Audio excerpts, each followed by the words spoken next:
નમસ્કાર દોસ્તો, આજે પોડકાસ્ટ પર આપણી સાથે છે નીરજભાઈ વસાવા. બહુ વિડીયોગ્રાફી જેમણે બહુ કરી. આ બધા મોટાભાગના જે વિડીયો નીરજભાઈ વિચારે છે, આજે એમની જગ્યાએ મેહુલભાઈ જાટવ છે વિડીયોગ્રાફી કરી રહ્યા છે. MLICના ખૂબ ખંતીલા વિદ્યાર્થી છે અને સતત કંઈ ને કંઈ પ્રવૃત્તિમાં લાગેલા જ રહે છે. હમણાં એક સ્પર્ધાત્મક પરીક્ષા પણ એમણે પાસ કરી દીધી છે. તો એમણે કહ્યું કે સાહેબ, તમારું નવું પુસ્તક કોઈ આવતું હોય તો એના વિશે મારે ચર્ચા કરવી છે. તો અમે તૈયાર થયા. મેં કીધું ચલો નીરજ, આજે આપણે વાત કરીશું. તો નીરજ, હવે તમારા કોઈ જે પ્રશ્નો હોય એ તમે પૂછી શકો છો. હા સર, મારો પ્રશ્ન છે કે અત્યારે તમારું કયું નવું પુસ્તક આવે છે?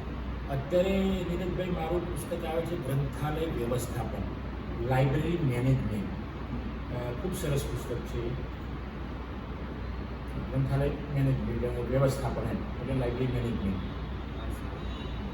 તો એ પુસ્તકમાં કેવા પ્રકારના વિષય વસ્તુઓ આવેલી છે? યસ, વિષય વસ્તુ તો ખૂબ બધી આવડી દીધી છે, પણ મુખ્ય હું તમને વાત કરીશ. તો ધારો કે વ્યવસ્થાપન છે એટલે વ્યવસ્થાપન પણ ગ્રંથાલયનું વ્યવસ્થાપન, લાઇબ્રેરી મેનેજમેન્ટ આપણે વાત કરી.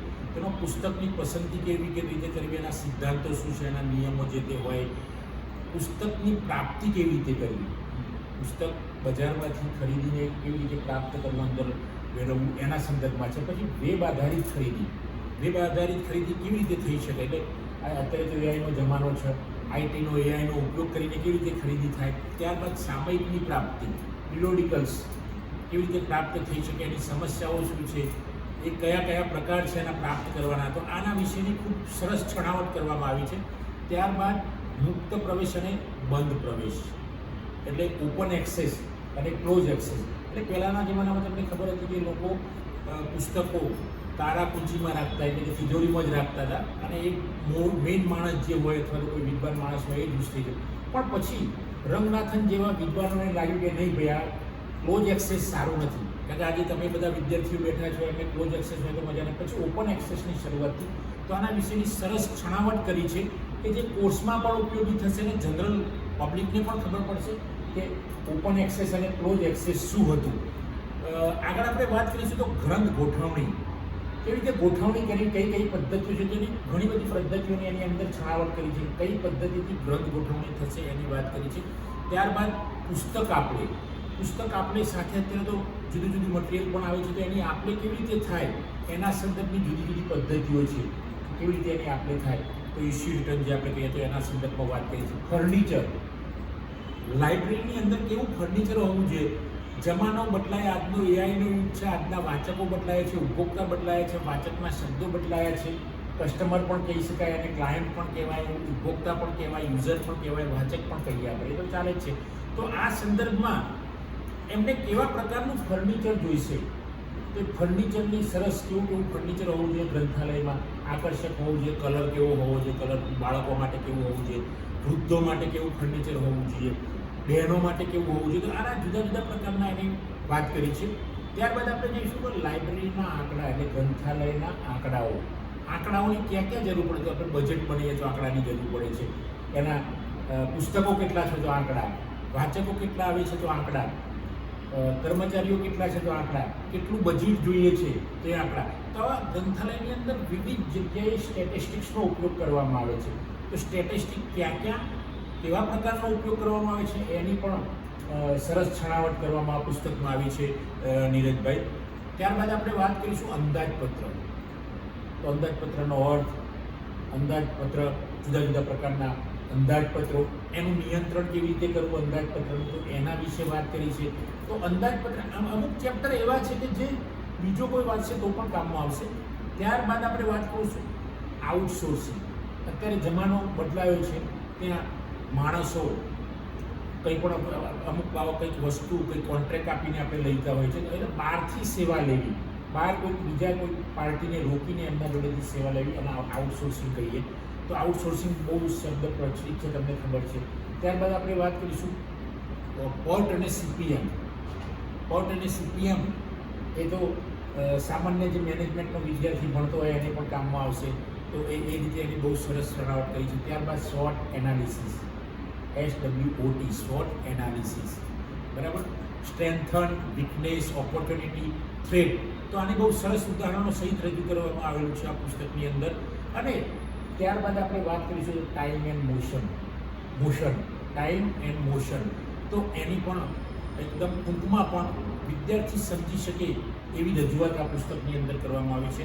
અને TQM, ટોટલ ક્વોલિટી મેનેજમેન્ટ, સંપૂર્ણ ગુણવત્તા વ્યવસ્થાપન, આની પણ સરસ સમજાણ કરી દીધી. તો TQM કોને કહેવાય? TQM શબ્દ બહુ ફેમસ છે. તો એ કેવી રીતે થાય? તો જે પ્રોડક્ટ થાય છે, ઉત્પન્ન થાય છે, ત્યાંથી ગ્રાહકના ઘર સુધી, વાચક, ઉપભોક્તા, કસ્ટમરના ઘર સુધી પહોંચે ત્યાં સુધી બધા જ પ્રકારની સેવાઓ આપવી, એટલે સામાન્ય અર્થમાં આપણે એને TQM કહીએ. આના અંદર તો વિશેષ ઘણી બધી બાબતોની રજૂઆત કરવી છે. તો આ પુસ્તકનું વિષય વસ્તુ નીરજભાઈ આ છે. આ તમારા જે બીજા પ્રશ્નનો જવાબ હતો એ છે પ્રશ્ન વિષય વસ્તુ. આ સર તમારો બીજો પ્રશ્ન છે કે આ પુસ્તક કોને ઉપયોગી થશે? આ નીરજભાઈ, આ પુસ્તક ખાસ કરીને લાઇબ્રેરી એન્ડ ઇન્ફોર્મેશન સાયન્સમાં જે BLISC, MLISCમાં ભણતા હોય, અથવા તો તે જ વિષયમાં PhD કરતા હોય, અથવા તો તે જ વિષયની competitive exam, NET, SLET, JRF, અથવા તો ગૌણ સેવાની પરીક્ષાઓ આવતી હોય છે, સેન્ટ્રલ સ્કૂલની પરીક્ષાઓ આવતી હોય છે, કોઈ પણ જગ્યાએ લાઇબ્રેરીની જગ્યા પડે, લાઇબ્રેરી આસિસ્ટન્ટની પડે, લાઇબ્રેરી ક્લાર્કની પડે, લાઇબ્રેરી પ્રોફેશનલની પડે, તો આ બધી જ સ્પર્ધાત્મક પરીક્ષાઓમાં મેનેજમેન્ટ વિષય માટે, લાઇબ્રેરી મેનેજમેન્ટ વિષય માટે આ પુસ્તક ખૂબ ઉપયોગી થશે, એમાં શંકાને કોઈ સ્થાન નથી. એ સિવાય પણ આપણે વાત કરીશું તો અમુક ચેપ્ટરમાં બોલે SWOT એનાલિસિસ, અંદાજપત્ર, ત્યાર પછી PERT and CPM, time and motion. તો આ બધા ચેપ્ટર એવા છે કે જે મેનેજમેન્ટ સાથે સંલગ્ન જે વિદ્યાર્થી હોય, કોમર્સમાં ભણતો હોય એને આવતા હોય, MBAમાં કોઈ ભણતા હોય, BBAમાં કોઈ ભણતો હોય, એ વિદ્યાર્થીને આ ચેપ્ટર આવતા હોય તો ગુજરાતીમાં આમાં સરસ રીતે રજૂઆત કરી છે. તો એવા વિદ્યાર્થીઓ પણ આ પુસ્તક વાંચી શકશે. મેનેજમેન્ટ વિશે આ SWOT analysis, PERT, CPM, time and motion, તો આના વિશે કોઈને TQM વિશે જાણવું હોય, બીજી જનરલ પબ્લિકને, તો પણ આ પુસ્તક કામમાં આવશે નીરજભાઈ. એટલે મોટાભાગે તો લાઇબ્રેરી સાયન્સ હોય, પણ બીજા સામાન્ય પ્રજાને પણ, વિદ્યાર્થીઓને પણ કામમાં આવશે. આ તમારા પ્રશ્નનો જવાબ છે. આ સર તમારો ચોથો પ્રશ્ન છે કે તમે જે પુસ્તક પર વાત કરી એના પ્રકાશક કોણ છે?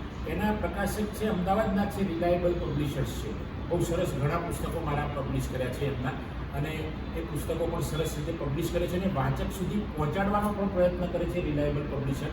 તો એમણે પબ્લિશ કર્યું છે નીરજભાઈ. બીજું કંઈ પ્રશ્ન છે તમારે? નીરજભાઈ આજે ગ્રંથાલયને વ્યવસ્થાપન પુસ્તક પર સરસ પ્રશ્નોત્તરી કરી મારી સાથે, મેં એના જવાબો પણ આપ્યા. વિદ્યાર્થીઓને, જે જોનાર શ્રોતાઓ છે, સાંભળનાર છે, એમને સમજાય એ રીતે મેં વાત કરી છે.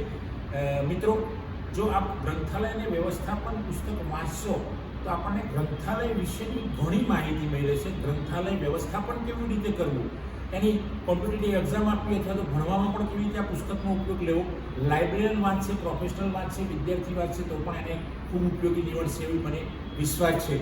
તો મિત્રો, આજનો અમારો આ વિડીયો, પોડકાસ્ટનો વિડીયો નીરજભાઈ વસાવા અને મારો આપને પસંદ આવ્યો હોય તો એને લાઈક કરો, શેર કરો, કોમેન્ટ કરો, અને જો ચેનલ સબસ્ક્રાઈબ ન કરી તો સબસ્ક્રાઈબ કરો. થેન્ક યુ દોસ્તો. જય હિન્દ, જય ભારત.